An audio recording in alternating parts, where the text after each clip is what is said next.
Assalamualaikum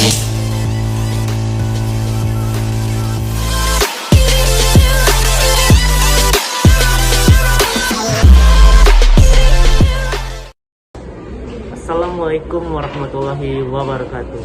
Good afternoon everyone. Welcome back with me David Juliansyah in BC Podcast. Today we will discuss about tourism industry in Palembang. So today our guest star is Amy Yuliani.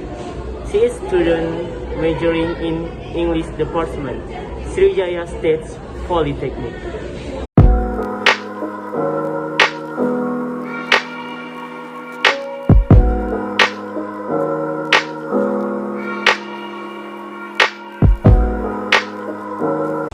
Hi Amy, how are you? Hi, nice to meet you. Nice to meet you too. What is your opinion about tourism in Palembang, which is quite lagging behind other cities in Indonesia? If we talk about tourism in Palembang, there are many lots of good tourism.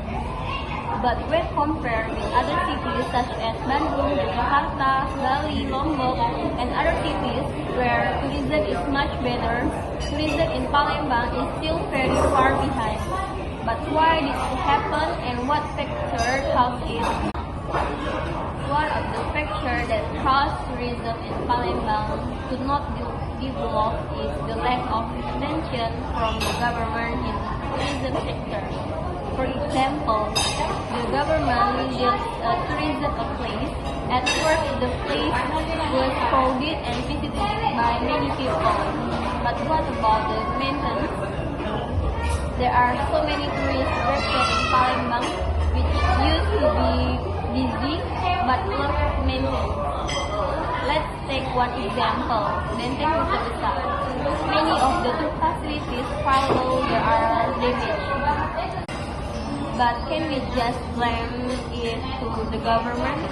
Of course not. Society also has a role in this. Sometimes people in Palembang are less concerned about the clean lines of the tourism place. They sometimes throw garbage in the tourist river, scribble on tourist objects, and sometimes extortion cars against tourists in Palembang. Like this can cause tourism in Palembang to not develop. The government should provide a special team to maintain clean lines and the beauty of tourism in Palembang, and also follow up on illegal extortion in Palembang, because this still cause tourists to be lazy and to come to Palembang if they are left alone, and that makes tourism in Palembang quiet. For a tourist attraction, there is also quite clean. One of them is the Lake Jakabaring. Also is an artificial lake. The Jakabaring Lake is already very good and has interesting photo spots. Attraction like this can be an example for other tourist attractions to be more developed. What advice can you give to government so that tourism in Palembang can develop like other cities in Indonesia? My suggestion is that the government pay more attention to clean lines and maintenance of tourist attractions in Palembang.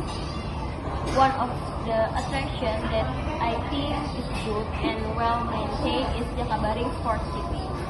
There are clean lines and security are very well maintained. For example, when you enter the Jakabaring Sport City complex, there is a team guarding to pay the ticket. This proves that tourism there is guaranteed safety because not just anyone can enter. For a tourist attraction, there is also quite clean. One of them is the Lake Jakabaring. Also is an artificial lake. The Jakabaring Lake is already very good and has interesting photo spots. Attraction like this can be an